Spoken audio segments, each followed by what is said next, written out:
things.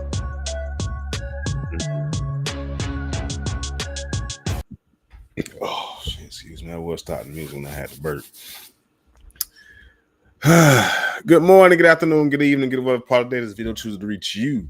Hope you're feeling well, hope you're feeling fine, hope you're feeling blessed. I hope you realize that you are blessed. It is I, the political crash shouts, coming to you again with another episode of Let's Talk Some Shit, people. Well, that ain't name it, but let's talk about some things. Move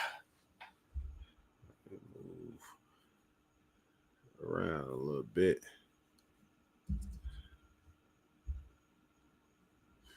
Yeah.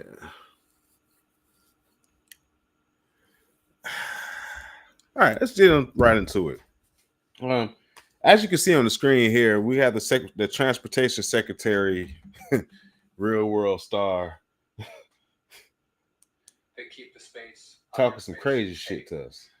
With that, we're happy to take any questions. Just to confirm, those restrictions start Friday, is that correct? Those are going to start Friday morning.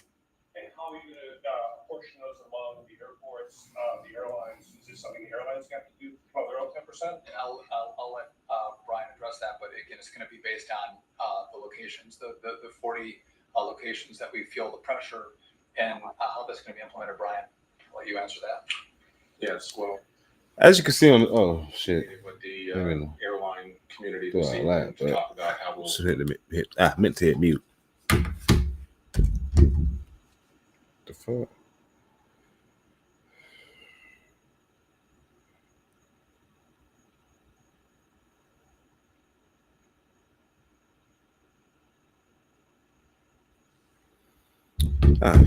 As you see on the screen, we have our Secretary of Transportation, Sean Duffy, aka Mr. Real World himself, telling us that starting on Friday, the United States of America will start to experience a 10% reduction in all air traffic across the nation.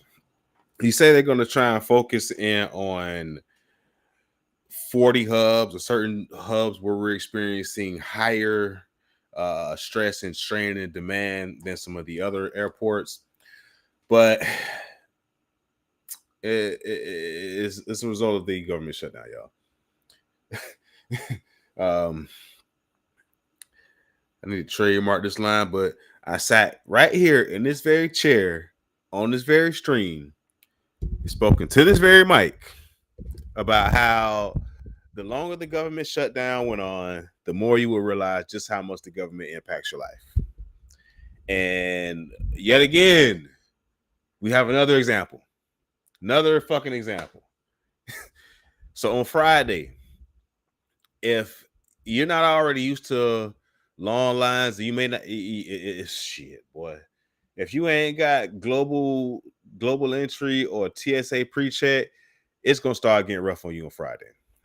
So get ready for longer lines at the airport, longer delays, a little bit less flexibility when it comes to if you missed your flight. They're gonna tell you tough shit because of the government shutdown. We got a 10% reduction in flights. So the airlines really don't have a choice in the matter because this is the government stepping in and saying, hey, overall, we're reducing air traffic by 10%. And 10% does not sound like a big number. But when you're talking about hundreds of thousands of flights, that's a lot.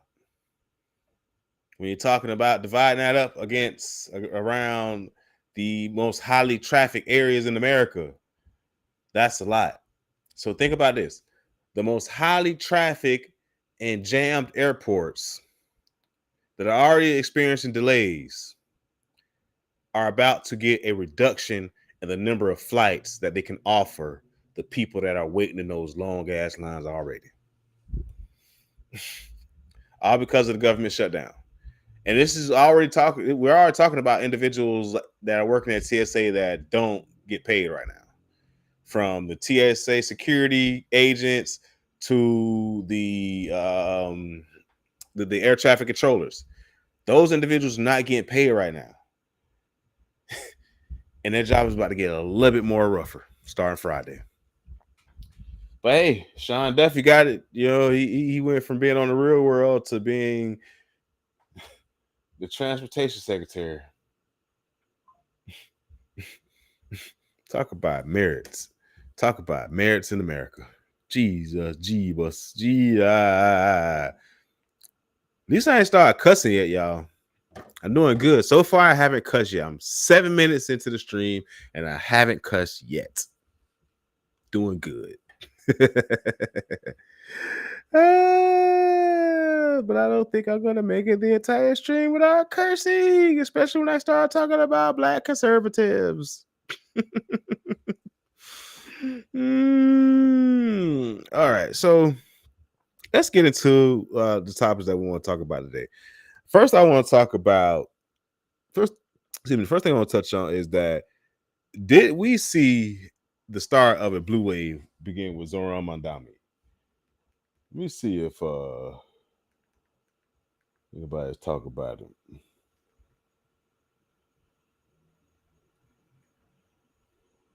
Who endorsed him. But the Democratic Socialists of America, this is what their platform is. Abolish mandatory minimums and cash bail, establish universal rent control, greatly reduce U.S. military budget, amnesty for all immigrants, full voting rights to non-citizens, and national popular vote for president. So do you sign on to that new side of your party with those stipulations? It's very interesting that you asked that question. Here's what Democrats stand for. We believe in a country with a strong floor. I like Hakeem Jeffries. He just tried to flip that. When you work hard and play by the rules, there should be no ceiling to the success that you can achieve for yourself, for your family, and I like how you answer that question. Children. At the same period of time, as Democrats, we do believe in a strong floor, and that includes Social Security and Medicare and Medicaid, the Affordable Care Act, Veterans Benefits. Now, mind you, he just gave the most extreme definition of democratic socialism, like to try and make it seem like the Democratic Party is being hijacked right now. I'm gonna pull up a definition of democratic socialism on the screen here in a few minutes, show you guys. But the reason why they got Hakeem Jeffries on Fox News right now is because we seen the Republican Party take a big ass whooping last night. Damn, I just cussed. But yeah, that motherfuckers took an ass whooping last night. Come on. To working with the next mayor to help New York City. I mean, you guys live blocks away from each other in Brooklyn. We seen Zohran Mamdani, not just Mamdani, but the reason why they talk about Mamdani so much is because Mamdani got elected as mayor in the biggest city in the United States of America. And we seen Cuomo, Andrew Cuomo, Michael Cuomo, what the fuck is reset, don't stop cussing.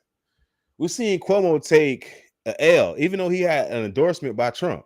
Even though it was like a offhanded, backhanded kind of endorsement, but Trump still endorsed Cuomo because he was like, "Hey, if you don't vote for Cuomo, New York is going to be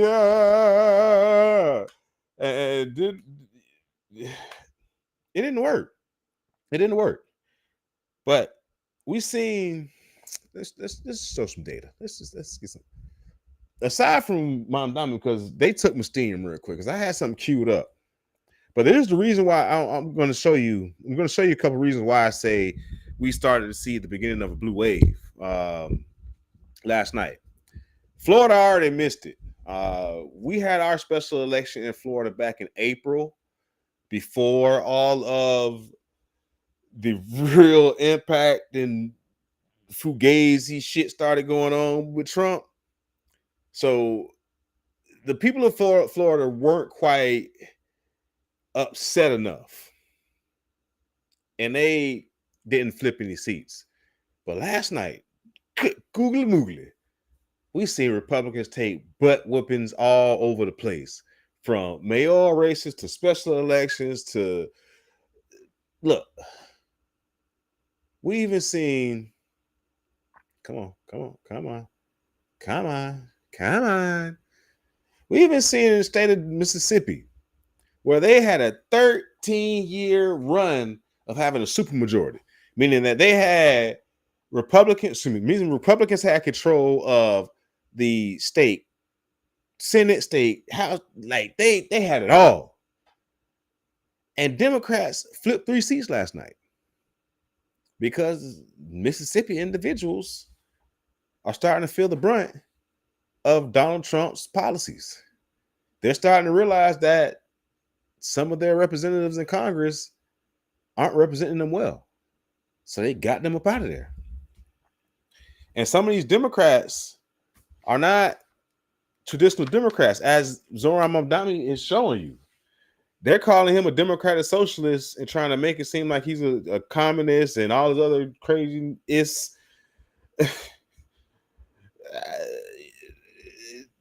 The man is going to do a good job based off what I could tell.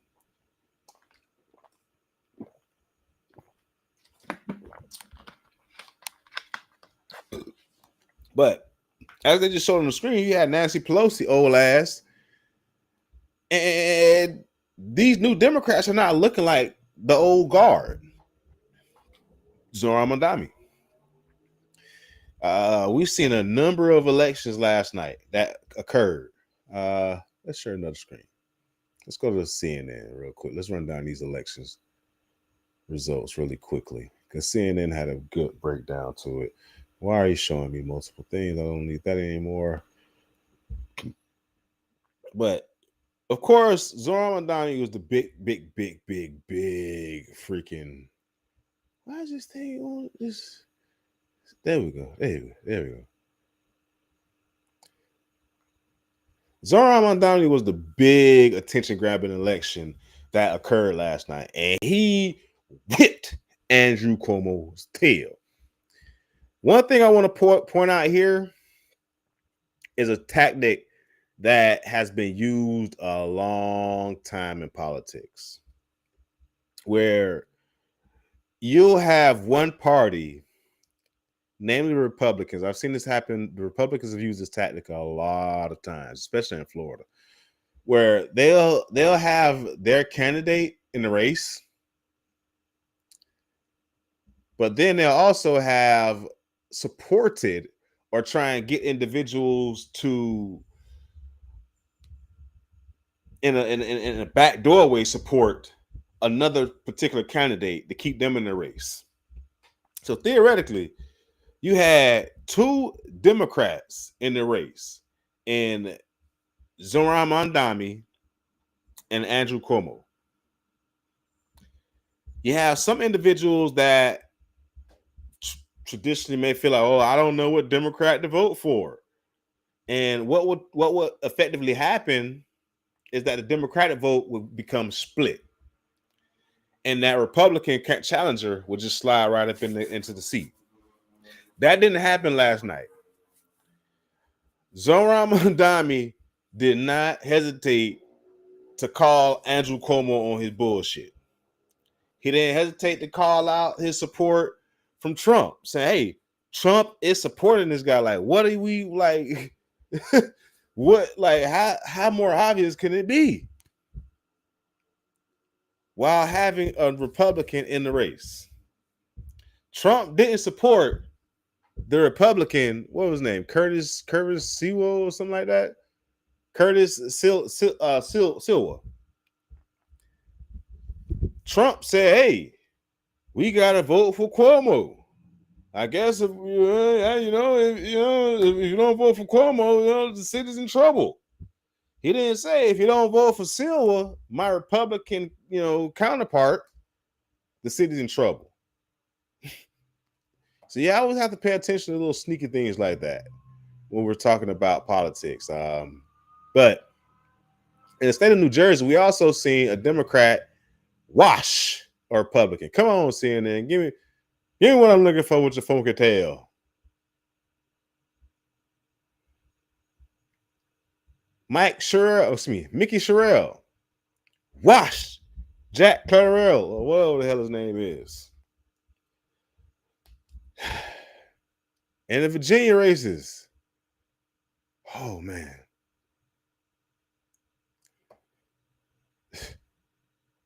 Abigail Spanberger, flipped the seat on Winsome Earl Sears.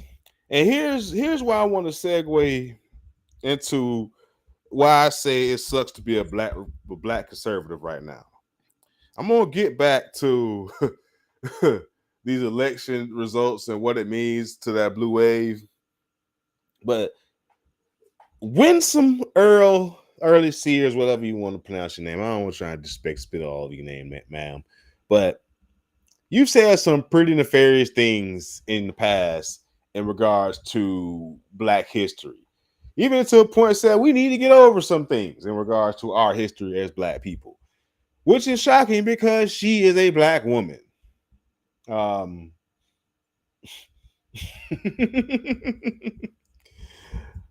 All skin folk ain't kinfolk, y'all. This woman had a loose endorsement from Trump. I won't say she had a full endorsement from Trump. She had a loose endorsement from Trump, kind of in the same Cuomo manner, but she had one all the same.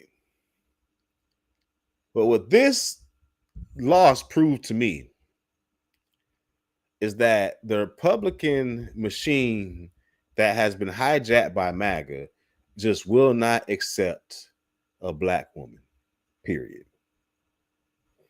They had a fit when Kamala stepped on the stage and took the forefront.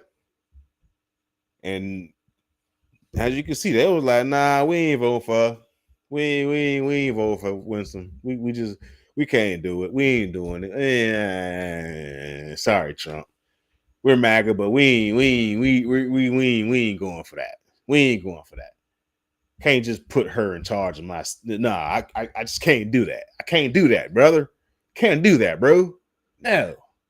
And that's pretty much what happened. And Winston is not the only Black conservative that's been having a hard time of late. You got Tim Scott of South Carolina, whose minority small business empire legacy has been just erased by Donald Trump. As soon as Trump got into the White House, after hearing Tim Scott campaign for this man month after month after month after month after month, he didn't do something to reward Tim Scott. He did something to wipe Tim Scott's legacy completely the fuck out. Just took the whole minority business administration development program completely out. And this is a program that Tim Scott had spent years of his life and years of his political career establishing and putting together for Black people, not just only in his community, but nationwide. One of the few things that I actually supported from a Republican. But as soon as Trump got in office, let's get it. Hey, Tim, we don't need that no more. Tim Scott, and he ain't said nothing about it. But Tim Scott's not the only one. You got Wesley Hunt, who all but was told. I couldn't believe this when I first heard it, so I had to look it up, and AI all but confirmed it. So I put in there, Wesley Hunt was not supported by the Republican Party. It says the statement that Wesley Hunt is not supported by the Republican Party is inaccurate. He is a sitting Republican congressman and a lifelong conservative. However, in the context of his 2026 U.S. Senate primary bid in Texas, major National Republican Party committees are not backing him.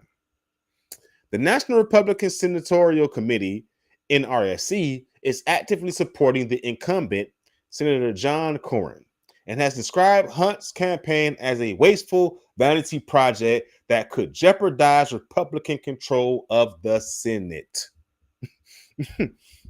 Now, make we read between the lines for 1 minute.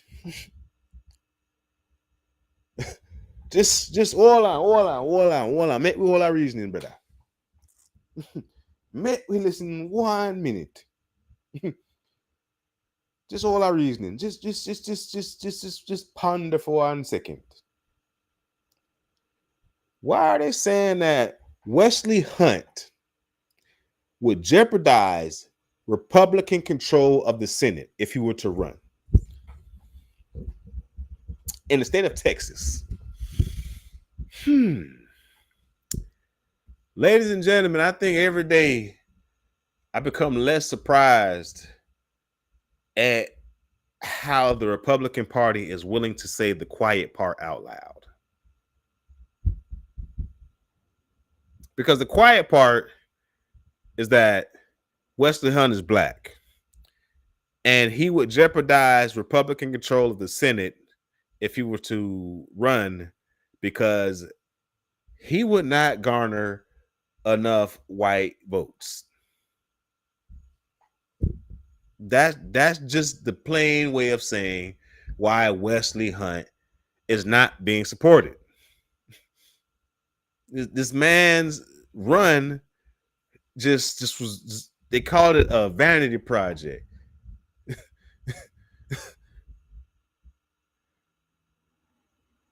Matter of fact,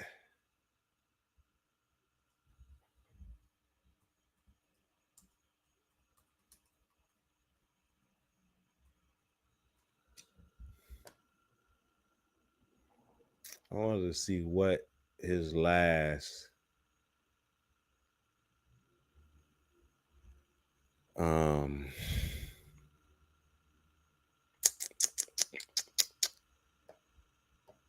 percentage was that he won by. They said this is even fucking make a difference. Because sometimes, you know, he may have a whole lot of support. Either way. Dang, man, they didn't even put my boy up there to the top. They put John Cornyn up here to the top. They got Wesley Hunt way down in the mix. Damn, boy. I fucked up. That's fucked up. Oh, man. Okay, here we go. In 2024, he beat Melissa Donahue.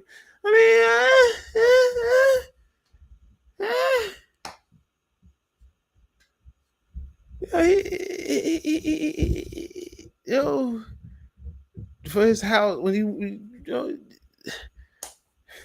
but then again, he garnered 62% of the vote for his House run with the support of the Republican machine behind him. They just said this Senate run was a vanity project. Yeah, it sucks to be a black conservative right now.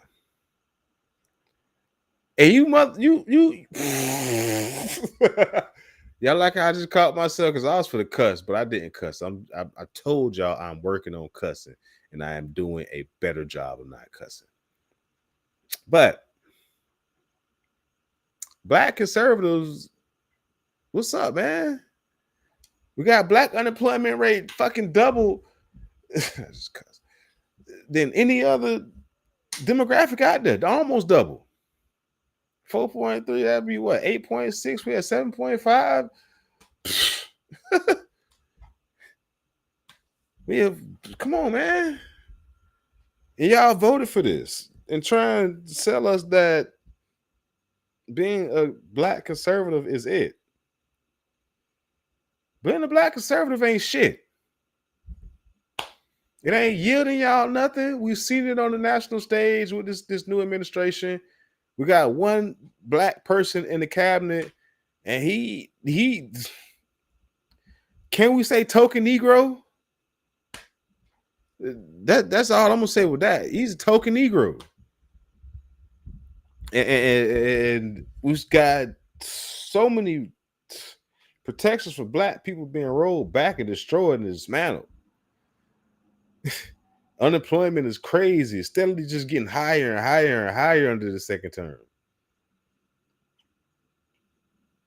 Stamps got cut. Speaking of stamps, there's some new requirements. Speaking of what, yeah, let's jump into the new stamp requirements, man. Because I get off this let's get off the blue wave for a minute. Because while the blue wave, we did see a blue wave start last night. It provided me great segues into a bunch of other things. Let's go ahead and get us to these new snap requirements, because we've seen people whoop the snap program for a long time. Matter of fact,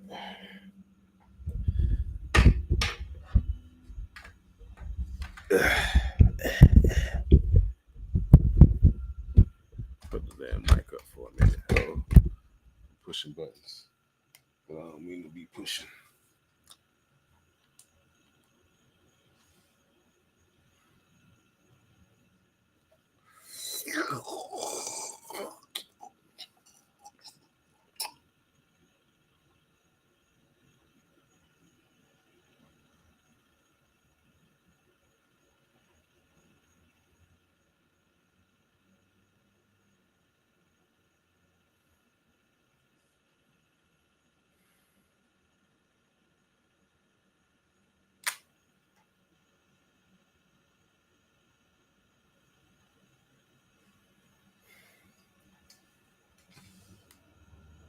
Fox News, really? This what the fuck y'all talking about? A fucking turtle?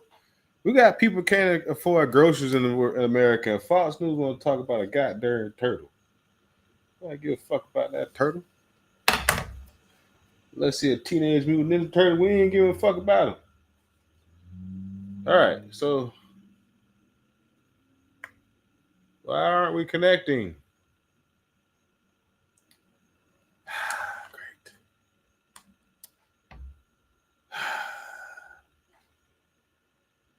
Fuck you mean invalid format? Come on. Come on.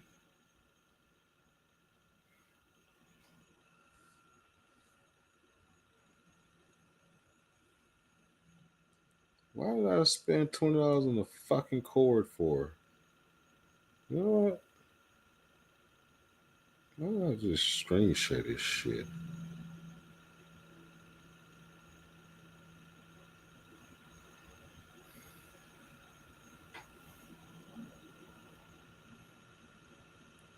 I am aggravated now.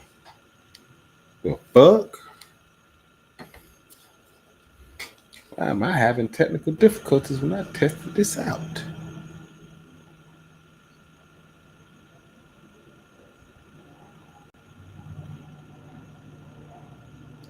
Why are you playing with me right now?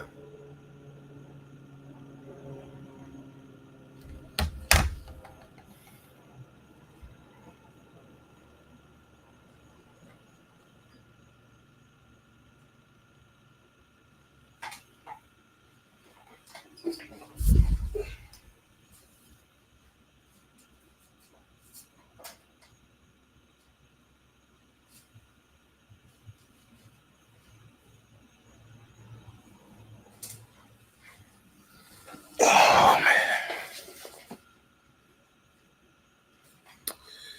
Lottie dottie. Lottie dottie.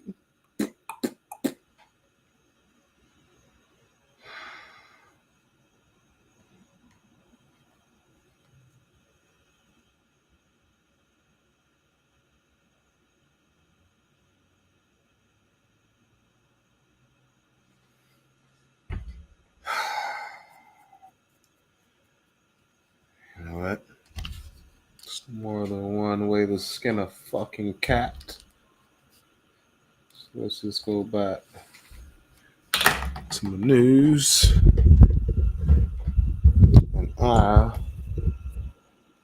but I'm not for to watch Fox News. That's out of the fucking question. I like you, bro, but not giving you fuckers no ratings. Let's talk about the world shit. Matter of fact, what's going on BBC really quick? A rebuke to US President Donald Trump. Told you. He blamed the losses on the continuing US government shutdown. Zohran Mamdani won decisively against his main challenger, the former New York State Governor Andrew Cuomo, a Democrat running as independent. Mamdani becoming the New York City first Muslim mayor. He will be also its youngest leader in more than a century. The self-declared democratic socialist ran on a platform of... Speaking of democratic socialists, let's get back to democratic socialists really quick.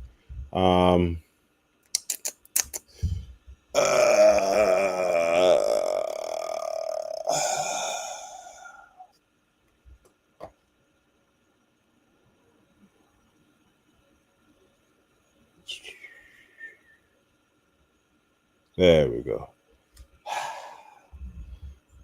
What's up with my co-pilot? See, I use a lot of AI when I want to look up things that I want to bring onto the chat for y'all. Where's co-pilot? There we go. All right.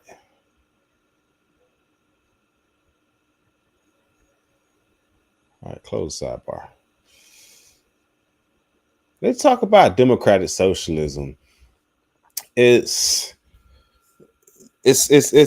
talked about in a way that makes you very scared of it. But when you hear what it actually is, you realize that we already have a form of democratic socialism already going on in the United States of America. Especially now that the Trump administration is going to basically have its dirty little paws in different industries, getting kickbacks and, doing quid pro quos out in the open. This fucker here definitely is a democratic socialist. When you look at what it is, you realize, like I said, we already have one here. All right, so by definition, democratic socialism is a political ideology that advocates for society from both the economic and government, where both the economy and government are run democratically to meet public needs rather than serve private profits. America's most prosperous times, we had a corporate tax rate of well above 50%. So when you understand that and hear what democratic socialism is, it's like, dang, America's always been kind of democratic socialism. It supports free and fair elections, civil liberties, pluralism, just like liberal democracies, but pushes for greater economic equality through public control of major industries and services. Now, we're not saying that every industry will be run over. They're not saying that every industry will be overrun by the government. But what they're saying is that bigger and main industries will have governmental influence to make sure that profit margins are not just the only thing that you think about. Excuse me. Economic democracy. Key sectors like healthcare, education, and energy should be publicly owned or cooperatively managed to ensure access and fairness. Social justice policies aim to reduce inequality, poverty, and exploitation. Worker empowerment. Labor rights and unions are central, with some models promoting worker-owned enterprises. Universal welfare. Strong safety nets like universal health care, free education, housing support are essential. Now, when you look at the core principles of what it means to be a democratic socialist, America has been a democratic socialism for a long time. But most people on the right is going to call it communism. Oh, they're communists. They're communists. Even Trump is all over the news. Oh, we just elected a communist. It's not communism. The only reason they keep calling it communism is because we live in a society where we don't have people that are logically driven. They're mostly driven. So I could call something a name a million times and people just going to pick it up. Y'all forgot Trump said it a long time ago. If you say something enough times, people are not going to care if it's true or not. And he's proven it right. Time and time again. A lot of you motherfuckers are dumb.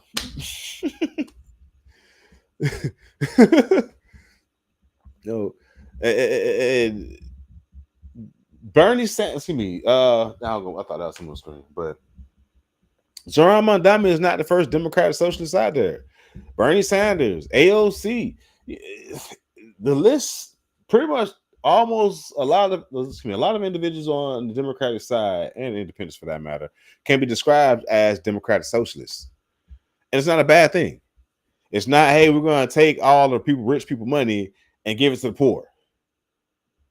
Of course, that's the example that some people are going to go with, because if you give people an extreme example, then they can rile them up to not want to even think about the good parts of what it is. But when you actually look at what democratic socialism is, you realize we've been in democratic socialism for a very long time.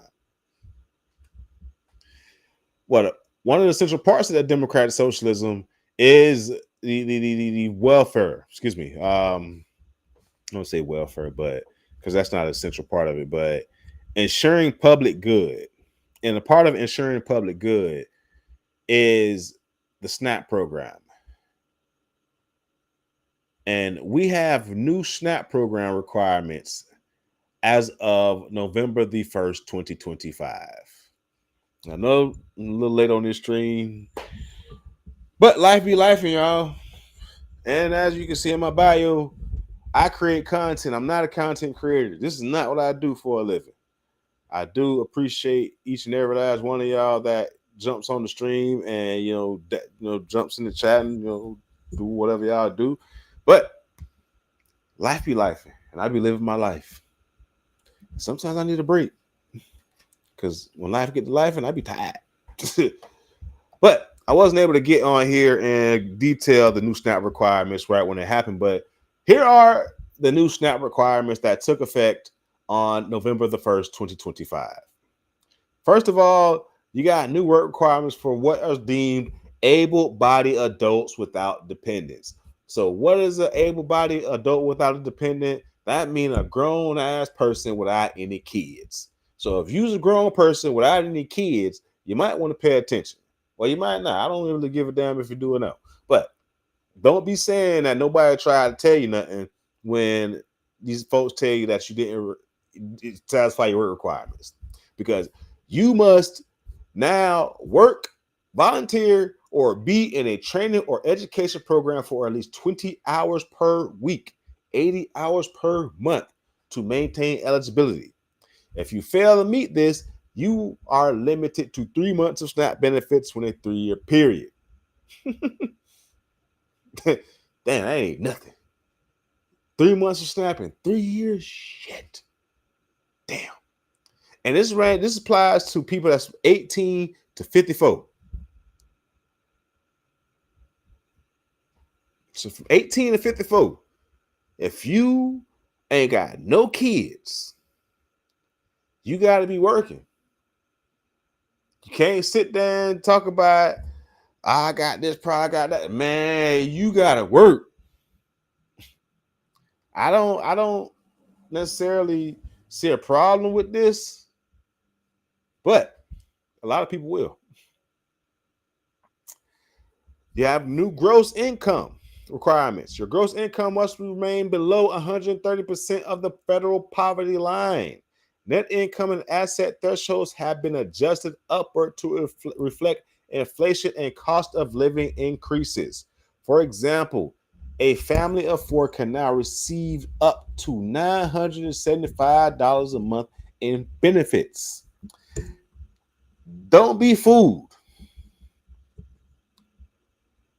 When they tell you the maximum amount of benefits that a family can receive, that family almost never receives that amount of benefits. I won't dive into the specifics of how I know and why that is to be that way, but I can tell you, as a government employee of the state of Florida, ain't too many families gonna get the full amount of benefits. And that's why I'm gonna leave that shit at. You have new verification and recertification processes. Digital verification systems have been introduced to streamline eligibility checks and reduce paperwork. At the same time, online applications and recertifications are now more accessible, aiming to reduce administrative delays. But technology is a double-edged sword, ladies and gentlemen. It's a double-edged dagger. Don't be fooled. Because just how technology makes things nice and streamlined and easy to cut through the mess, on the backside of that, technology can cut the fuck out you too. Because the first part of that was digital verification systems have been introduced to streamline eligibility checks and reduce paperwork. Less paperwork means, hey, we're moving faster. But streamlining those eligibility checks means, hey, they're now using digital systems to ensure that what you say is true is true. Can't be telling these people all type of other stuff and thinking they're not checking, because there are new verification processes that are running and they are catching you. They are running people down. Now, this is all because of the one big beautiful bill, and this has nothing to do with the government shutdown. Remember, this was signed into law once the big beautiful bill got approved.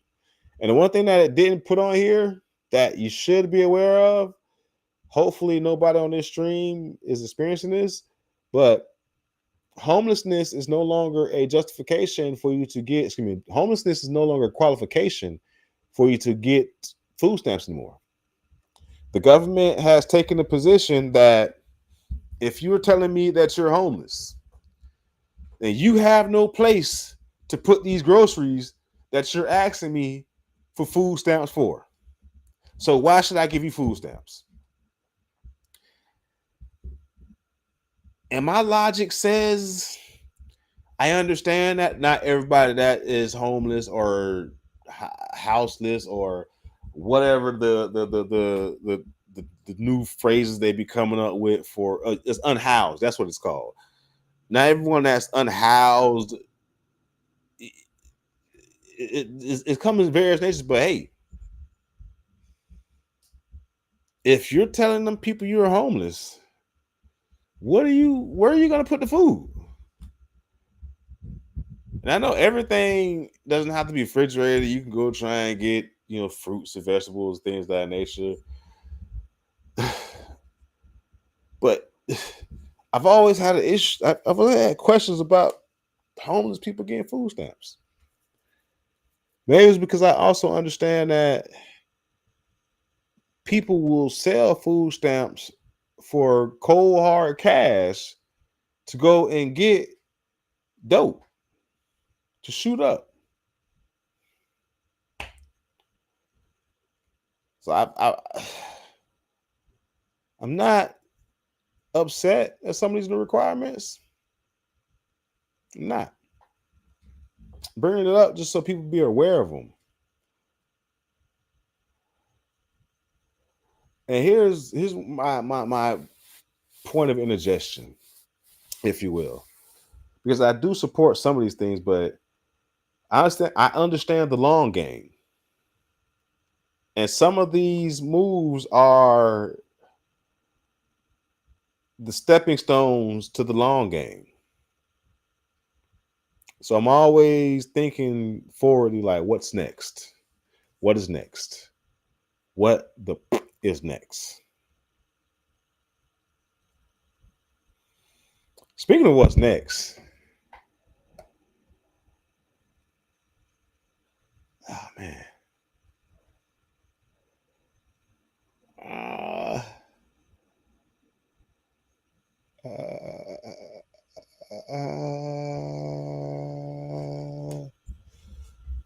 is it this? No. Yeah, here we go. Speaking of what's next,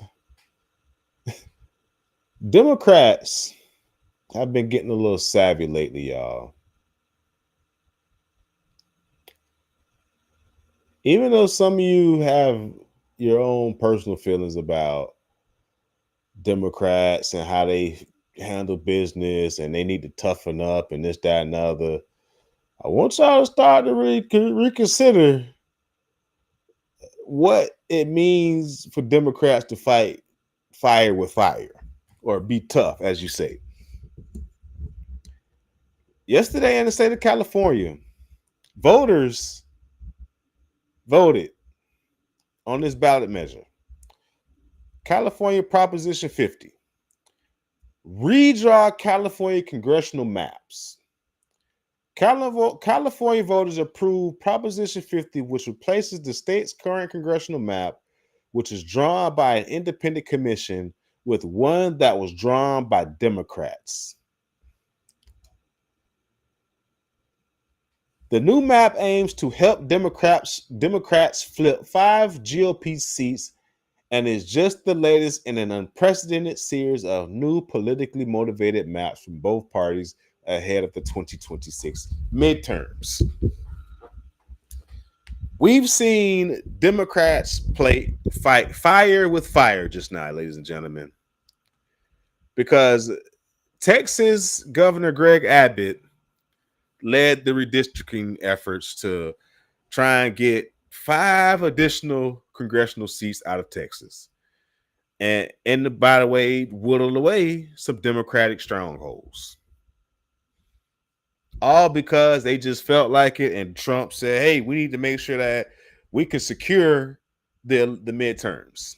Their idea of securing it was cheap, just cheap. We're just going to change the rules. Because as the blurb said, these maps are traditionally drawn by independent, committees. Some of them are even drawn by bipartisan committees. Never just by one fucking side. And that's what we've seen happen not only in Texas, but in Virginia as well. State that just got taken over by Democrats. Blue wave, y'all. And Ron DeSantis is starting to try and put it out there like, hey, we want to look at redistricting Florida as well. But Gavin Newsom said, hey, y'all want to do that? I'm going to put it on the ballot, and I'm going to let the voters vote and decide. I'm not just going to say, hey, since I'm the governor, I'm going to do this. I'm going to let the voters of the state decide. And the voters of the state decided 64% of them said yes. Well, the 64% of the ones that voted said yes. Redraw the congressional maps, weakening Republican strongholds, and giving Democrats 5 additional seats in Congress.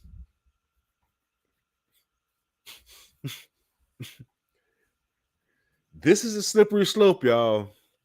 This is a very slippery fucking slope. And this is coming from a man that says respectability politics is done for.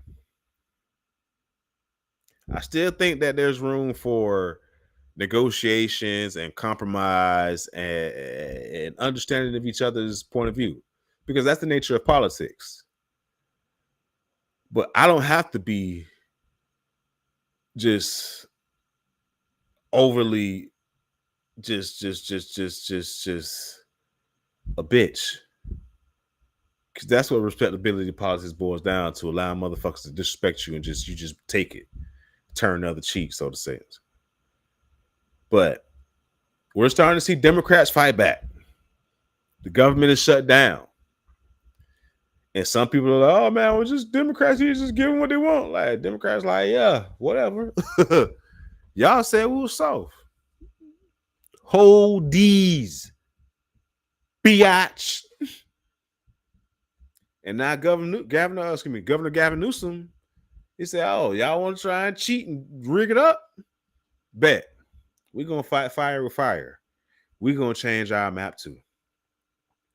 And with more Democrats starting to take office across the nation because of the issues that American people are feeling because of the Trump and the Republican Party, we might see some more congressional maps get redrawn. My only fear is that this tit for tat back and forth will never stop. That's what I'm really scared of. That's my fear about this whole situation. Where do we stop? Where does the bullshit stop? Because the tit for tat back and forth looks good and gets clicks and views and likes, and on the news they're gonna get some ratings and whatnot.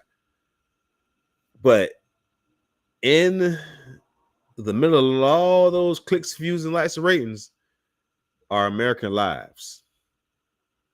The American people are the ones that have to deal with the aftermath. And what does that look like for you and I?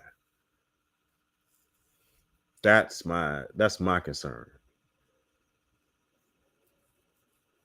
Am I going to talk crazy about Cali and what they're doing? No, I won't. I ain't going to say a motherfucking word. Because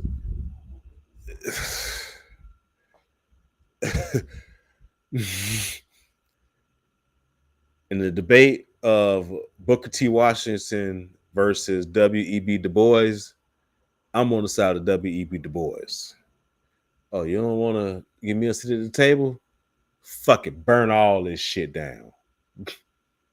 That's what, that what he on. Give me a minute, y'all. Give me a minute. Let's check my damn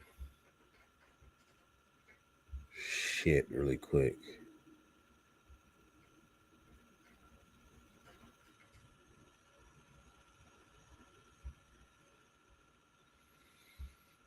I had to check my checklist really quick, make sure I'm on script.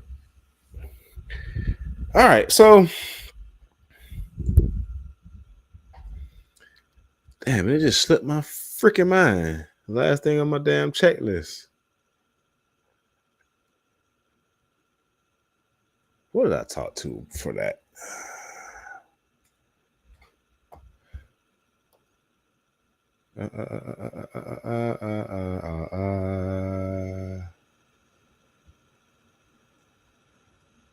And this last topic was something that it's not really politics. It's not politics at all. But I was having a conversation with some people earlier today, and there's a lot of people sick right now. And I had to really drill down. Do we have a virus or like fucking new sickness popping up? I know the government is shut down, so CDC ain't gonna be having no up-to-date numbers on too much of nothing. But I want to chat GPT for this one. No co-pilot's probably hearing me talk right now. I'd be pissed off and jealous, but chill, co-pilot. I trick off on both of y'all. You know what I'm saying? I pay the fee for both of them. So you know what I'm saying? They both my hoes. Use them how I feel. But shit. We've seen an uptick in influenza, COVID-19 cases, and just general illness across the nation of the United States of America, but it's not no outbreak, so to say. Outside of the measles outbreak that's been ongoing, since the CDC is shut down, we don't have any new up-to-date data. And even if it was open, I don't think the data would be honest. Just telling the truth. So in these next couple of years, it's going to be crucial for you to be able to understand how to research and siphon through the bullshit from the real shit when looking at data. Because there's something going around in the United States of America. ChatGPT telling me it's not, just widespread. But when it comes to something going on respiratory wise, I will say that. I'm not going to spend a whole lot of time on this because I'm not for the stoke the fires of fear. But the only reason I want to talk about, I wanted to bring it up, is because I want y'all to be safe. Please be mindful that there is an increased amount of traffic during the holiday season, so there are going to be a lot of motherfuckers that got shit traveling. So be careful and protect yourself, because the heebie-jeebies is out there. I don't want you to catch it.